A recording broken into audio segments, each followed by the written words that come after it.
Le 11 avril 1951, le président Harry Truman était assis dans le bureau ovale en tenant une feuille de papier qui mettrait fin à la carrière du général américain le plus célèbre. C'était l'ordre relevant le général Douglas MacArthur de tous ses commandements en Corée et au Japon. Truman l'avait déjà signé.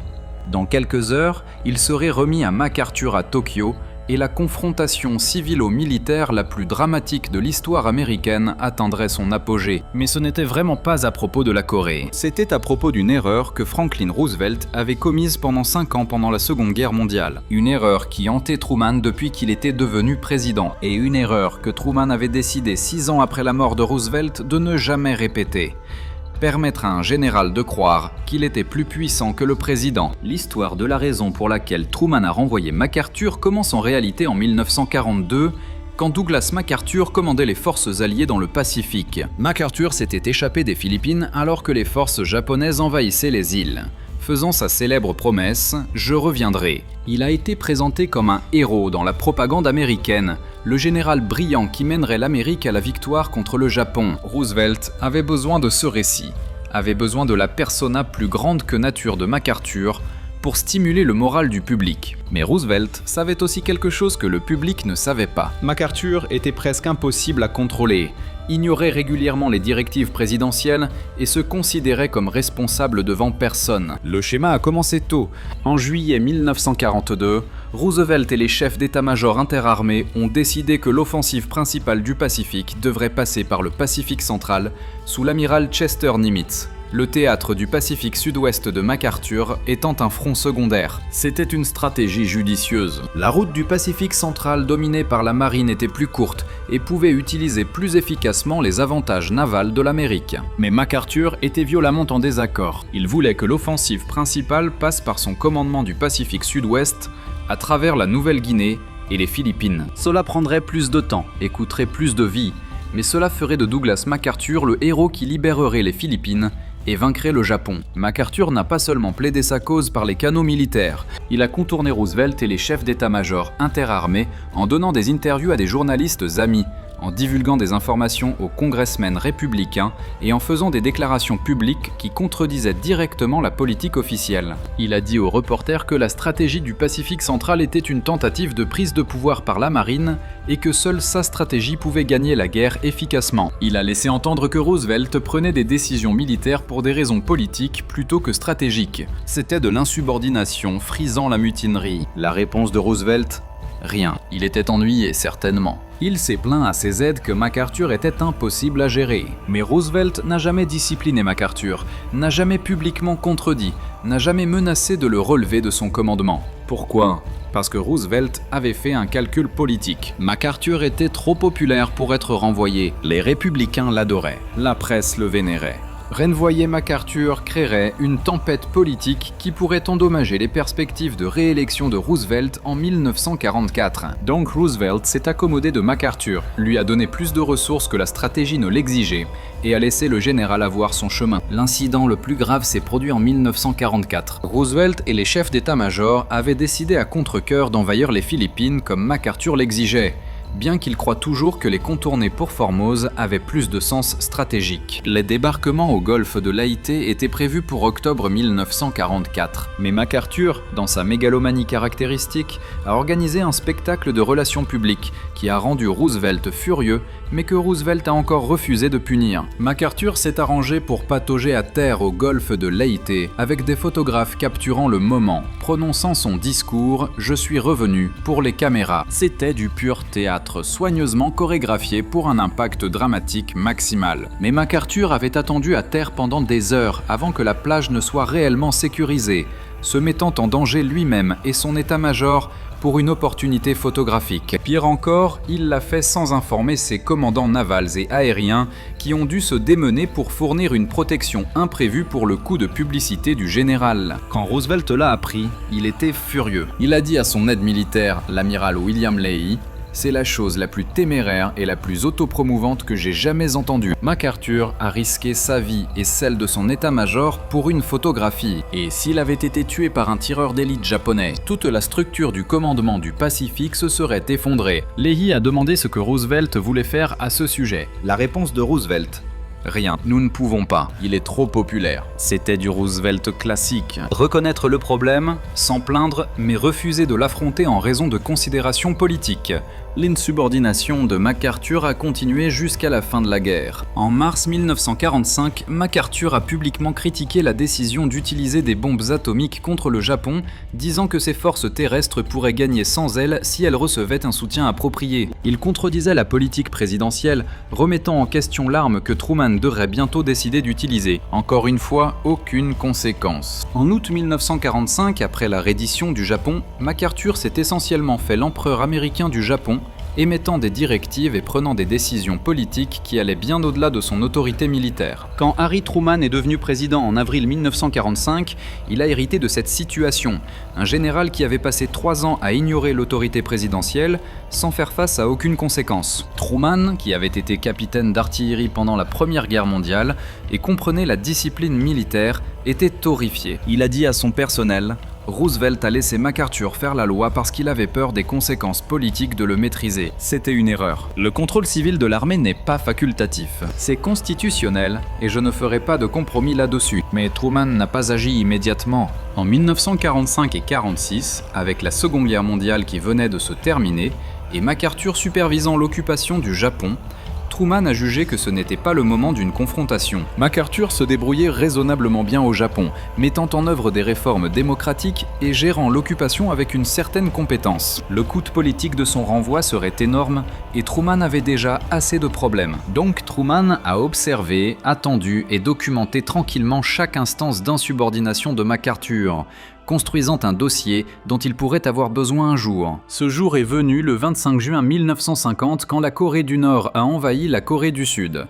Truman, agissant par l'intermédiaire des Nations Unies, a engagé les forces américaines pour défendre la Corée du Sud. Il a nommé Douglas MacArthur commandant des forces de l'ONU. C'était un choix logique. MacArthur était au Japon, connaissait la région et était toujours le général le plus célèbre d'Amérique. Mais Truman savait que c'était risqué. Il a dit à Dean Acheson, son secrétaire d'État: « Je donne ce commandement à MacArthur, mais je le surveille de près. Il a un historique de pensée qu'il en sait plus que le président. S'il fait ça avec moi, je le relèverai. Je ne me soucie pas de sa popularité. » Les signes d'avertissement sont apparus immédiatement. En juillet 1950, MacArthur a volé vers Formose, Taïwan, pour rencontrer Chiang Kai-shek sans autorisation de Truman. La visite de MacArthur a été interprétée comme un engagement américain de défendre Taïwan contre la Chine communiste, ce qui contredisait la politique de Truman de ne pas s'impliquer dans la guerre civile chinoise. Quand Truman a exigé une explication, MacArthur a prétendu que c'était juste une visite de courtoisie sans implication politique. Truman ne l'a pas cru,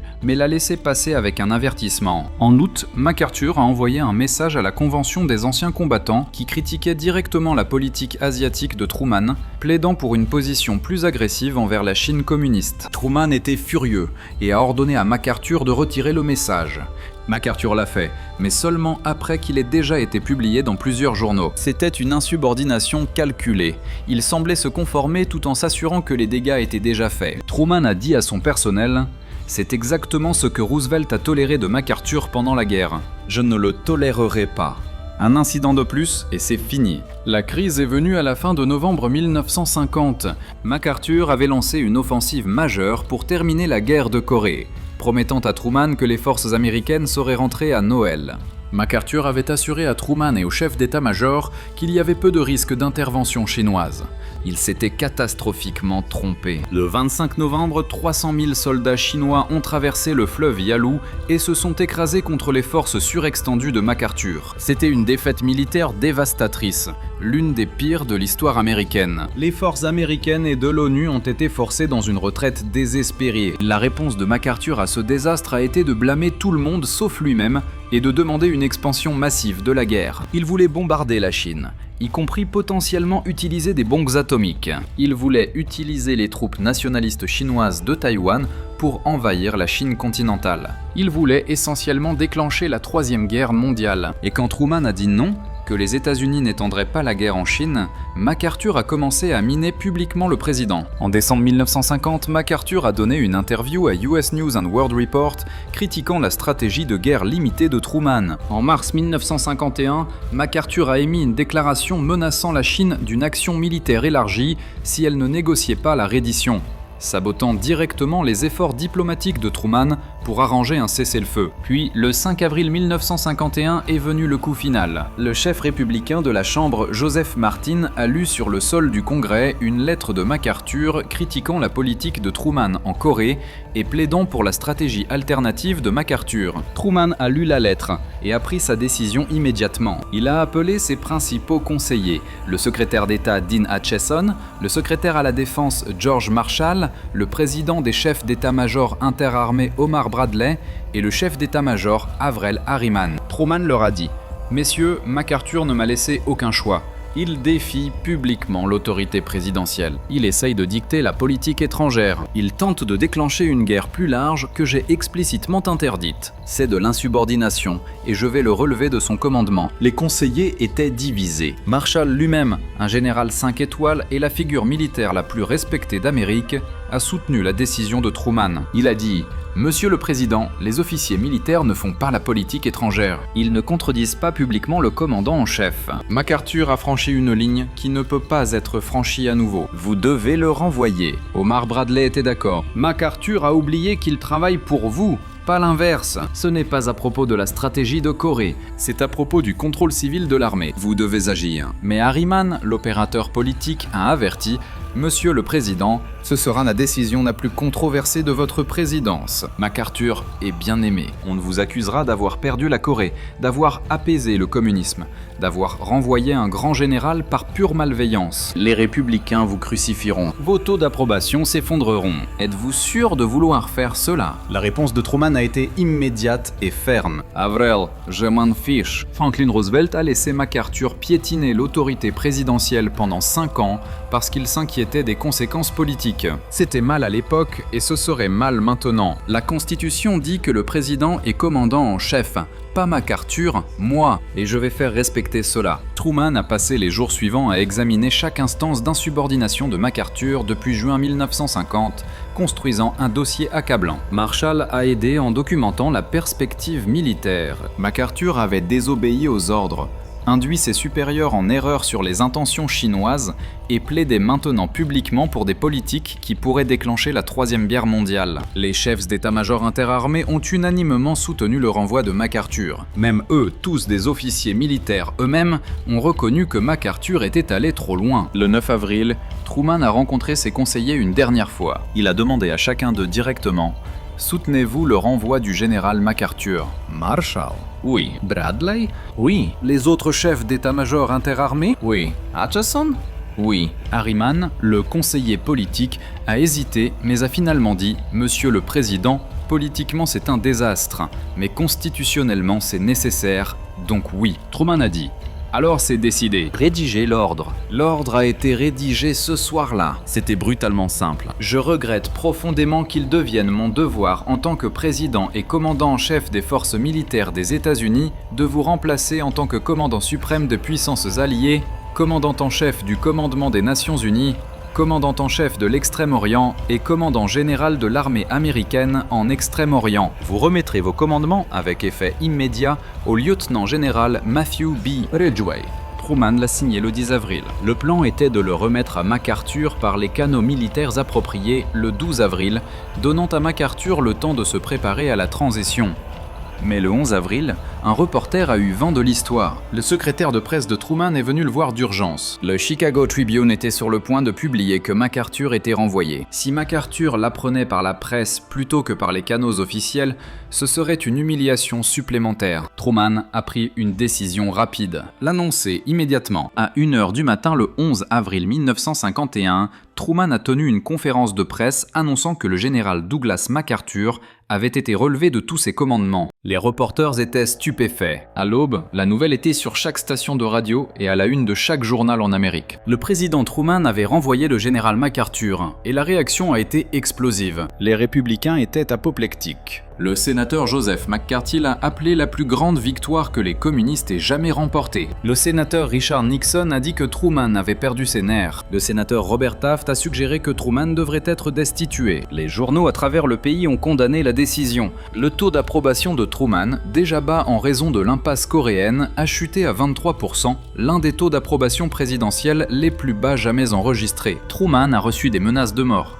Les télégrammes ont afflué à la Maison-Blanche avec un ratio de 20-1 contre la décision, mais Truman n'a jamais vacillé. Lors d'une réunion du cabinet le jour après le renvoi de MacArthur, il a expliqué son raisonnement. « Messieurs, je sais que c'est impopulaire, je sais que MacArthur est un héros pour de nombreux Américains, mais le principe en jeu est plus important que la popularité. Si je laisse MacArthur défier l'autorité présidentielle sans conséquence, j'établis un précédent selon lequel les généraux peuvent faire la politique étrangère, qu'ils peuvent publiquement contredire le commandant en chef, qu'ils peuvent refuser de suivre les ordres avec lesquels ils ne sont pas d'accord. Ce n'est pas comme ça que fonctionnent les démocraties, c'est comme ça que commencent les dictatures militaires. » Truman a alors dit quelque chose qui a révélé à quel point l'erreur de Roosevelt avait influencé sa réflexion. Roosevelt avait fait face à cette situation exacte avec MacArthur pendant la Deuxième Guerre mondiale. MacArthur ignorait régulièrement les ordres, sapait la politique, et plaçait ses propres ambitions avant les objectifs militaires. Et Roosevelt n'a rien fait, parce qu'il avait peur du coup politique. C'était une erreur. Cela a établi un précédent selon lequel MacArthur pouvait opérer en dehors du contrôle civil. Je corrige cette erreur. Oui, cela me coûte politiquement, mais certaines choses sont plus importantes que les sondages d'opinion. MacArthur est retourné aux États-Unis pour un accueil triomphal. 7 millions de personnes ont bordé les rues de San Francisco pour son défilé. Il s'est adressé à une session conjointe du Congrès, prononçant son célèbre discours « Les vieux soldats ne meurent jamais », qui a mis beaucoup de représentants en larmes. Les chefs républicains ont poussé MacArthur à se présenter à la présidence en 1952 pour défier Truman et se justifier. L'humeur nationale semblait être massivement pro-MacArthur et anti-Truman. Mais alors, quelque chose d'intéressant s'est produit. Le Sénat a tenu des audiences sur le renvoi de MacArthur. Pendant des semaines, les sénateurs ont interrogé MacArthur, les chefs d'état-major interarmés et les conseillers de Truman sur ce qui s'était réellement passé en Corée. Et plus MacArthur témoignait, plus il avait mauvaise mine. Il était arrogant, dédaigneux des questions, méprisant envers l'autorité civile. Il a admis qu'il avait été en désaccord avec la politique présidentielle et qu'il avait pris des mesures pour la saboter. Il a confirmé qu'il avait voulu étendre la guerre en Chine et utiliser des armes atomiques contre les ordres présidentiels explicites. Pendant ce temps, les chefs d'état-major interarmés ont témoigné en soutien de la décision de Truman. Le général Omar Bradley, président des chefs d'état-major interarmés, a donné un témoignage dévastateur. La stratégie du général MacArthur nous aurait impliqués dans la mauvaise guerre, au mauvais endroit, au mauvais moment et contre le mauvais ennemi. Il a expliqué que MacArthur avait désobéi aux ordres, induit ses supérieurs en erreur et tentait de dicter la politique étrangère. Même les républicains du comité ont été secoués par la clarté avec laquelle MacArthur avait dépassé son autorité. L'opinion publique a commencé à changer. Les gens ont commencé à se demander si tous les autres généraux étaient d'accord pour que MacArthur s'en aille. Peut-être que Truman avait raison. Si MacArthur était prêt à risquer la Deuxième Guerre mondiale contre les ordres présidentiels, peut-être qu'il était dangereux. Les cotes d'approbation de MacArthur ont commencé à baisser alors que les gens réalisaient qu'il avait été insubordonné et imprudent. À l'été 1951, plus d'Américains soutenaient la décision de Truman que s'y opposaient. La carrière politique de MacArthur s'est effondrée. Il ne s'est pas présenté à la présidence en 1952, il s'est retiré, prononçant occasionnellement des discours, mais n'était plus une force politique majeure. Pendant ce temps, la décision de Truman de le renvoyer a été reconnue comme un acte de courage et de principe. Les historiens ont commencé à la comparer favorablement aux luttes de Lincoln avec McClellan, un autre général qui s'était cru plus important que le président. Dans les années suivantes, après avoir quitté ses fonctions, Truman a souvent parlé du renvoi de MacArthur. Dans une interview de 1961, il a expliqué sa réflexion. Roosevelt a laissé MacArthur s'en tirer avec l'insubordination pendant des années. C'était politiquement plus facile que de le confronter, mais c'était une erreur, et cela a créé une situation où MacArthur pensait qu'il était intouchable. Quand je suis devenu président, j'ai décidé que je ne ferais pas cette erreur. Quand MacArthur m'a défié, je l'ai renvoyé. C'est aussi simple que cela. Un général qui ne suivra pas les ordres n'est pas un général. C'est une menace pour la démocratie. Truman a également réfléchi à ce que l'erreur de Roosevelt avait causé. Si Roosevelt avait discipliné MacArthur en 1942 ou 1943, s'il avait clairement établi que les généraux servent à la discrétion du président et doivent suivre les ordres, Peut-être que MacArthur n'aurait pas pensé qu'il pouvait me défier en 1951. Peut-être qu'il aurait compris que son travail était de mettre en œuvre la politique, pas de la faire. Mais Roosevelt n'a pas fait cela. Il a pris le chemin facile politiquement, et j'ai dû nettoyer le désordre. Le renvoi de MacArthur a établi un principe qui perdure aujourd'hui. Les généraux servent le président, pas l'inverse. Peu importe à quel point un général devient célèbre, réussi ou aimé, le président a l'autorité constitutionnelle et la responsabilité de le relever s'il devient insubordonné. Truman a payé un lourd prix politique pour faire respecter ce principe, mais il ne l'a jamais regretté. Le contraste entre Roosevelt et Truman sur cette question révèle quelque chose d'important sur les deux présidents. Roosevelt était brillant dans de nombreux domaines, mais il avait tendance à éviter les confrontations qui pourraient lui coûter politiquement. Même quand le principe l'exigeait, il a laissé MacArthur faire ce qu'il voulait parce que le renvoyer aurait été impopulaire. Truman, en revanche, était prêt à faire ce qui était juste, même quand c'était politiquement suicidaire. Il a renvoyé MacArthur parce que la Constitution et le principe du contrôle civil l'exigeaient, quel qu'en soit le coût. En 1952, Dwight Eisenhower lui-même, un général 5 étoiles, a été élu président. L'une de ses premières actions a été de rendre visite à Truman pour la transition. Lors de leur réunion, Eisenhower a remercié Truman d'avoir renvoyé MacArthur. Eisenhower a expliqué « Vous avez fait ce qui devait être fait. » MacArthur avait oublié que dans notre système, l'armée sert le gouvernement civil. Vous avez rappelé à tout le monde cela, y compris à l'armée. Cela a facilité mon travail, parce qu'aucun général ne pensera jamais plus qu'il est au-dessus de l'autorité présidentielle. La réponse de Truman a révélé à quel point l'erreur de Roosevelt avait motivé sa décision. Ike, j'ai appris en regardant Roosevelt laisser MacArthur s'en tirer avec l'insubordination pendant la guerre. Roosevelt était un grand président, mais il a fait une erreur en ne contrôlant pas MacArthur. Je n'allais pas la répéter. La Constitution n'est pas facultative. Le contrôle civil n'est pas négociable. MacArthur l'a oublié. Je le lui ai rappelé. Le renvoi de MacArthur était la façon pour Truman de corriger l'erreur de Roosevelt, d'établir qu'aucun général, peu importe à quel point il était célèbre ou réussi, n'était plus grand que la Constitution. Cela a coûté à Truman politiquement à court terme, mais cela a préservé un principe fondamental de la démocratie américaine. L'armée répond à l'autorité civile et les présidents doivent avoir le courage de faire respecter cela indépendamment des conséquences politiques. Rétrospectivement, le renvoi de MacArthur par Truman se présente comme l'une des décisions les plus courageuses de l'histoire présidentielle. Non pas parce que MacArthur avait tort stratégiquement, bien qu'il l'ait été, non pas parce que MacArthur était insubordonné, bien qu'il l'ait absolument été, mais parce que Truman était prêt à sacrifier sa propre position politique pour préserver le principe constitutionnel. Il a appris de l'erreur de Roosevelt et a refusé de la répéter. C'est ce qui a fait de Harry Truman, du moins dans ce cas, un meilleur président que Franklin Roosevelt. Il avait le courage de faire ce qui était juste, même quand c'était politiquement dévastateur.